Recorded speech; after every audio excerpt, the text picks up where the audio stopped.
Hello everyone, मेरा नाम मयंक है and welcome back to channel. आज हम डिस्कस करेंगे शार्क टैंक में एक ऐसे स्टार्टअप के बारे में जिसको लेकर लोग आपस में मरने मिटने को तैयार हो गए थे। तो बेसिकली हर कोई आपस में लड़ रहा था ताकि इस कंपनी को ऑफर दे पाए। ये कंपनी दो लोगों ने फाउंड करी है। कंपनी एक simple hair colour product company है जो कि हेयर कलर बनाते हैं, वो भी सेमी परमानेंट हेयर कलर बनाते हैं। तो ऐसा क्या हुआ कि हर कोई पीयूष बंसल से लेके अनुपम मित्तल से लेके विनीता मैम से लेके अमन से लेके हर कोई इस कंपनी को फंडिंग देने के लिए तैयार था। यहाँ तक कि वो जितना मांग रहे थे उतना तक देने को तैयार थे, जो कि बहुत ज्यादा था वैल्यूएशन के हिसाब से। तो प्रोडक्ट अच्छा था या ऐसा कुछ कर रहे थे जो कर नहीं सकता कोई, या फिर इसका पीछे रीजन क्या है, ये जानेंगे इस वीडियो में। ये एक ब्रांड है जो सेमी परमानेंट हेयर कलर बनाती है। परमानेंट हेयर कलर में लॉरियल है और भी स्ट्रिक्स और भी ब्रांड है। ये जो है सेमी परमानेंट बनाती है। इंडिया फर्स्ट बोलते हैं, इंडिया फर्स्ट लोग है नहीं।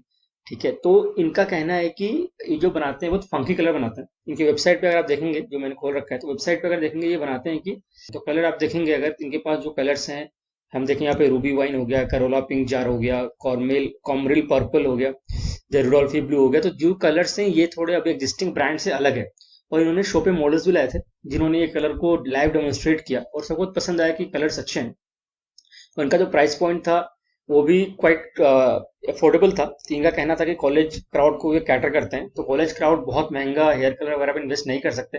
तो इसलिए इन्होंने प्राइस पॉइंट ऐसा रखा है ताकि ज्यादा से ज्यादा क्राउड इनके प्रोडक्ट को यूज कर सके। दो फाउंडर थे, दोनों मैरिड हैं।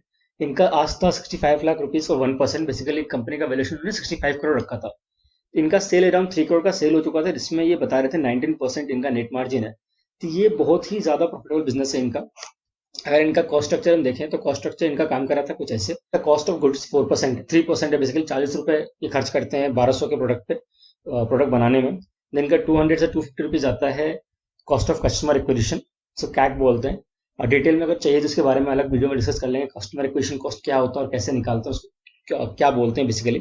ठीक है, जैसे इनका मार्केटिंग कॉस्ट था अराउंड, जो कस्टमर एक्विजिशन कॉस्ट का पार्टी है। जिनका शिपिंग कॉस्ट था 80-90 रुपये आफ्टर रिटर्न, ये बताते हैं। और देन पैकेजिंग वगैरह करके कुछ 50-60 रुपये पैकेजिंग का लगता है। तो बेसिकली सब मिला के इनका कुछ 19% नेट मार्जिन निकलता है और 76% ग्रोस मार्जिन था। तो शार्क्स को ये बात अच्छी लगी, कंपनी प्रॉफिटेबल है, मार्जिन अच्छा है। पर फिर भी ऐसी बहुत कंपनी स्टार्टअप वाले शार्क टैंक में आए हैं जिनका ग्रॉस मार्जिन 70% 75% है, नेट मार्जिन 19-20% था। पिछले वीडियो में हमने देखा कि गुंजन एप्स, उनका भी नेट मार्जिन तो बहुत ज्यादा है, ग्रॉस मार्जिन 96% था। पर उनको फंडिंग नहीं मिली। उनका रीजन हमने डिस्कस कर रखा है प्रीवियस वीडियो में, आप चाहिए तो वीडियो देख सकते हैं। पर ऐसा क्या हुआ इस कंपनी के साथ कि लोग इसके पीछे मर मिट गए कि 19% नेट मार्जिन कोई बहुत बड़ी बात नहीं है। ऐसी बहुत कंपनीज इनिशियल स्टेज में आती हैं। शार्क टैंक में लास्ट सीजन भी आ चुके थे जिसको 19-20% नेट मार्जिन निकलता है, 70-75% का ग्रॉस मार्जिन निकलता है। पर इस कंपनी के लिए फिर भी जो उन्होंने 5% ऑफर किया था पीयूष सर ने पहले 65 लैक्स, वो गिर के 1% तक लेकर आ गए। विनीता मैम और अनुपम सर ने 65 लैक्स फॉर 5% किया था। लास्ट में वो भी गिर के 1%, 65% फॉर 65 लैक्स को 2% पे आ गए। जो उनको ऑफर लास्ट में एक्सेप्ट किया इन्होंने, विनीता मैम और अमन का, 65 लैक्स फॉर 2%, बेसिकली 1% इच। तो हर कोई ऑफर देने के लिए, फिर उनकी लड़ाई भी हो गई अनुपम अनुपम सर के साथ, अमन के साथ, पीयूष के साथ और विनीता के साथ। आपस में सब लोग लड़ भी गए थे ताकि इनको ऑफर दिया गया। बॉल क्या इनके पास रही थी, ये फैसला ले रहे थे इनको किससे इन्वेस्टमेंट लेना है। या फिर पूरा उल्टा हो गया था। हर बार शार्क फैसला लेता है कि इन्वेस्टमेंट देना है कि नहीं देना है, पर इस बार ये फैसला ले रहे थे इन्वेस्टमेंट लेना है कि नहीं लेना है। एक टाइम पे ये 3% के लिए रेडी भी हो गए थे, पर इनको ऑफर मिला 2% पे। तो बेसिकली पूरा गेम चला है इनके फादर के बिजनेस के अकॉर्डिंग, ऊपर इनके ऊपर बिजनेस गेम था ही नहीं। तो बेसिकली इनके फादर का एक स्पेशलिटी केमिकल का बिजनेस है। सो केमिकल मैन्युफैक्चरिंग का बिजनेस, स्पेशलिटी नहीं है, केमिकल मैन्युफैक्चरिंग का बिजनेस है। और वो 800 करोड़ का बिजनेस है और वर्ल्ड के ग्लोबल लीडर में आते हैं। इनका प्रोडक्ट एक्सपोर्ट होता है, इंडिया में भी यूज होता है। तो अगर आप स्टॉक मार्केट में जाकर देखेंगे तो ऐसी बहुत कंपनीज हैं, गुजरात बेस्ड हैं, जो कि स्पेशलिटी केमिकल और कमोडिटी केमिकल में बनाती हैं। और 800 करोड़ का बिजनेस होना आपस में बहुत बड़ी बात है इस केमिकल सेक्टर में। और केमिकल सेक्टर इंडिया में बहुत ज्यादा ग्रो करने वाला है, जिसकी वजह से इनका जो पेरेंटल बिजनेस है वो भी काफी हद तक ग्रो करने वाला है। अब आते हैं मेन गेम के ऊपर। तो ये इनका फादर का बिजनेस, जो कि बहुत इंपॉर्टेंट फैक्टर है। इंपॉर्टेंट क्यों है? क्योंकि आपका हेयर कलर बनाइए या फिर पीयूष बंसल सर जो लेंस कार्ड जो बनाती है, लेंसेस, कलर लेंसेस, उसके लिए कलर चाहिए होता है। तो बेसिकली जो कलर होता है, पिगमेंट, वो होता है केमिकल प्रोडक्ट। और अगर आपका इनके पास उसी का फैक्ट्री है, बेसिकली मैन्युफैक्चरिंग सेटअप है, तो अगर आपका रॉ मटेरियल का सोर्स, अनलिमिटेड सोर्स डिफाइंड है, तो आपको बेसिकली और कुछ नहीं चाहिए। एक हेयर कलर बनाने के लिए जो बता रहे थे, इनके पास रॉ मटेरियल एक ही है, वो है पिगमेंट। उसके अलावा कुछ नहीं चाहिए इनको।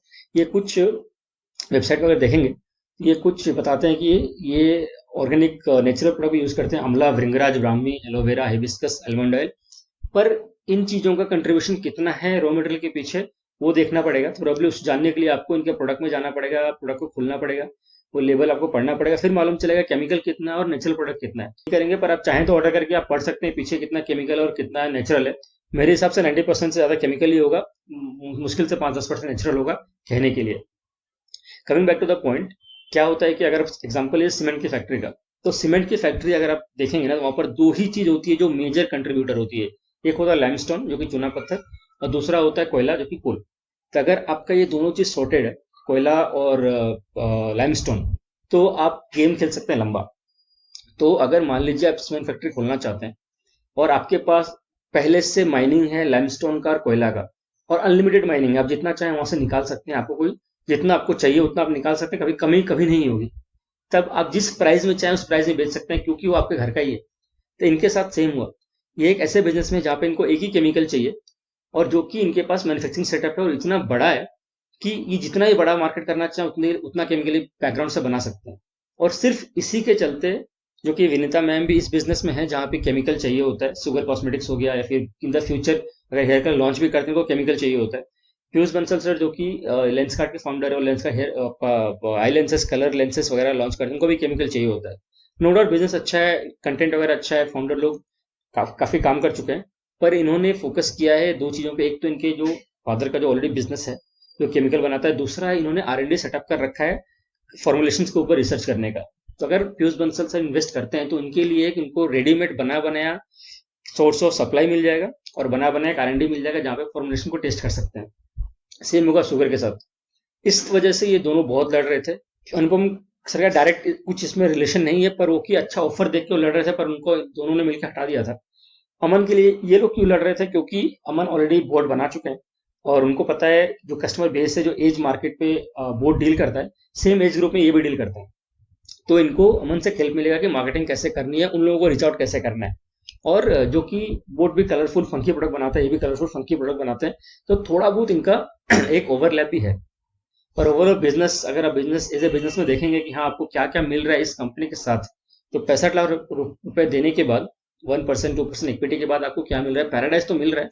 पैराडाइज के साथ आपको ऐसी चीजें मिल रही हैं जो आपको और कोई कंपनी इस वक्त दे नहीं सकती। और केमिकल सेक्टर अगर आप जानना चाहते हैं तो ऐसे बहुत सारे वीडियोस हैं यूट्यूब पे, तो केमिकल सेक्टर के बारे में आप पढ़ सकते हैं, केमिकल सेक्टर कैसे फंक्शन करता है और क्यों ये इतना इंपॉर्टेंट है और इसका ग्रोथ कितना बड़ा है। तो बेसिकली ये पूरा जो इन्वेस्टमेंट हुआ है ना, केमिकल सेक्टर के ऊपर हुआ है, ना कि पैराडाइज के ऊपर हुआ है। ये मेरा अगेन पर्सनल ओपिनियन है। तो आप बता दीजिए आप क्या सोचते हैं इसके इस एपिसोड के बारे में, और आपको जो भी लगता है आप कमेंट्स में बता सकते हैं। अगर वीडियो अच्छा लगा तो वीडियो को लाइक कीजिए, सब्सक्राइब कीजिए और चैनल को और लोगों में शेयर कीजिए ताकि ज़्यादा से ज़्यादा लोग हमसे जुड़ पाए। Thank you so much for watching. Stay happy, stay safe.